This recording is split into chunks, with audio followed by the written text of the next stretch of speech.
Good morning student, welcome to Shri Radha Vallabh academy class 8 subject Hindi. आज हम अपना फर्स्ट चैप्टर पढ़ेंगे। फर्स्ट चैप्टर का नाम है वह देश कौन सा है। चैप्टर को पढ़ने से पहले मैं आपको कुछ बातें बताती हूँ। अपनी जो पहले जो बुक चलती थी, इस साल वो बुक चेंज हो चुकी है। इस साल अपनी बुक है मधुलिका। कौन सी बुक है? मधुलिका। ठीक है, तो इसमें ग्रामर पोर्शन भी दे रखा है।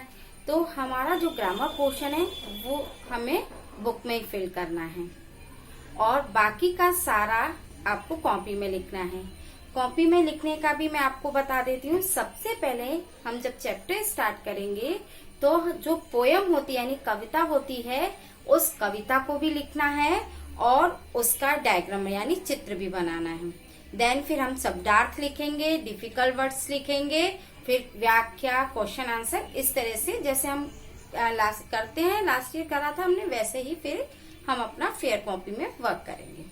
ठीक है, तो आज मैं आप लोगों को अपनी इस बुक मधुलिका का फर्स्ट चैप्टर पढ़ाऊंगी। फर्स्ट चैप्टर कौन सा है? वह देश कौन सा है। और ये वाला जो चैप्टर है पंडित राम नरेश त्रिपाठी ने लिखा है। तो इसमें इसकी जो कविता जो उन्होंने लिखी है कवि ने, ये प्रश्नावली शैली में यानी कि कविता में प्रश्न करते हुए पूछा गया है कि वह देश कौन सा है। अपने उस देश की विशेषता बताई है सारी, और फिर प्रश्न किया है कि ये सारी जो विशेषताएं हैं वो किस देश में हैं। तो सबसे पहले मैं पंक्तियां पढ़ूंगी और फिर उसके बाद उसकी व्याख्या एक्सप्लेन करूंगी। ओके, चलिए स्टार्ट करते हैं। अपना जो चैप्टर है फर्स्ट चैप्टर वह देश कौन सा है की फर्स्ट वाली लाइन। अपना ये फर्स्ट जो चैप्टर है वह देश कौन सा है, उसकी अब मैं एक एक पंक्ति आपको पढ़कर बताऊंगी, फिर उसकी व्याख्या करूंगी। ठीक है। मनमोहिनी प्रकृति की जो गोद में बसा है, सुख स्वर्ग सा जहाँ है वह देश कौन सा है। जिसके चरण निरंतर रत्नेष्ट हो रहा है, जिसका मुकुट हिमालय वह देश कौन सा है। नदियां जहाँ सुधा की धारा बहा रही हैं, सींचा हुआ सलोना वह देश कौन सा है। इसकी हर एक पंक्ति में लेखक ने कोई न कोई प्रश्न करते हुए अपनी पंक्तियां लिखी हैं। जिसके बड़े रसीले फल कंद नाज मेवे सब अंग में सजे हैं वह देश कौन सा है। जिसके सुगंध वाले सुंदर प्रसून प्यारे दिन रात हंस रहे हैं वह देश कौन सा है। मैदान गिरी वनों में हरियाली लहकती आनंदमय जहाँ है वह देश कौन सा है। जिसके अनंत धन से धरती भरी पड़ी है संसार का शिरोमणि वह देश कौन सा है। मनमोहिनी प्रकृति की जो गोद में बसा है, मतलब मनमोहिनी मतलब होता है मन को अच्छा लगने वाली यानी मोहने वाली। तो मन को मोहने वाली प्रकृति, जो प्राकृतिक वातावरण है, प्राकृतिक वातावरण में क्या होता है? पेड़ पौधे, पहाड़, नदियां, फूल, पत्ती, है ना। ये जो प्राकृतिक दृश्य हैं ये हमारी प्रकृति में आते हैं। तो ये जो सारे प्राकृतिक दृश्य जो मन को अच्छे लगते हैं, मनमोहिनी प्रकृति की गोद में बसा है। सुख स्वर्ग सा जहाँ है वह देश कौन सा है।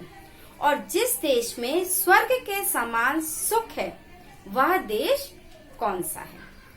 अगली पंक्ति है, जिसके चरण निरंतर रत्नेष्ट हो रहा है। ऐसा देश कौन सा है जिसके भौगोलिक स्थिति है इसमें कि अपने देश की जो भौगोलिक स्थिति है उसके चरणों में यानी कि नीचे की तरफ समुद्र बह रहा है और शीर्षस्थ पे हिमालय पर्वत है।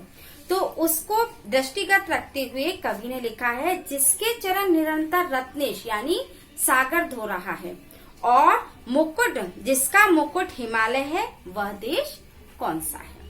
नदियां जहां सुधा की धारा बहा रही हैं, ऐसा देश कौन सा है जिस देश की नदियों में सुधा यानी अमृत रूपी जल बह रहा है। सींचा हुआ सलोना, सींचना मतलब उस जल से सींचना, सींचना होता है जैसे फसल उगाने के लिए हम पानी देते हैं, तो वो होता है सींचना।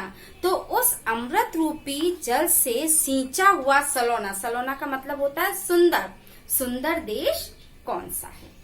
अगली पंक्ति है, जिसके बड़े रसीले फल कंद नाज मेवे सब अंग में सजे हैं, वह देश कौन सा है।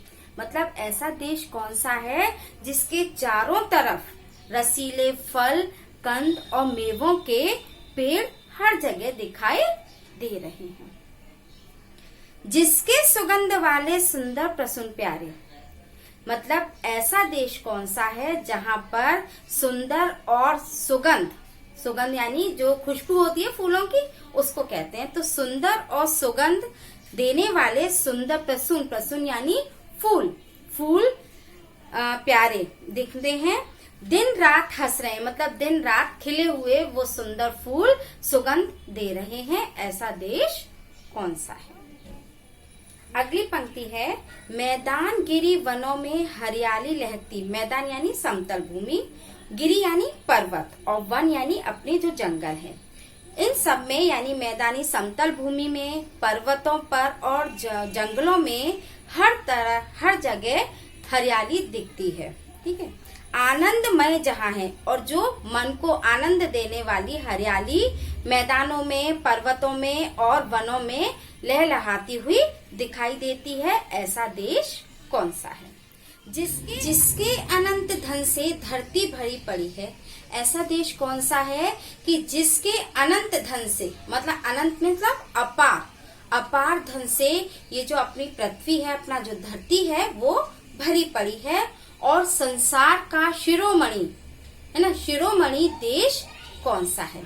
तो आज हमने इतनी पंक्तियों की व्याख्या की है। अब मैं इसकी जो व्याख्या है इसकी पीडीएफ बना के नोट्स में आपको भेज दूंगी, उसको आप फेयर कॉपी करेंगे। Thank you.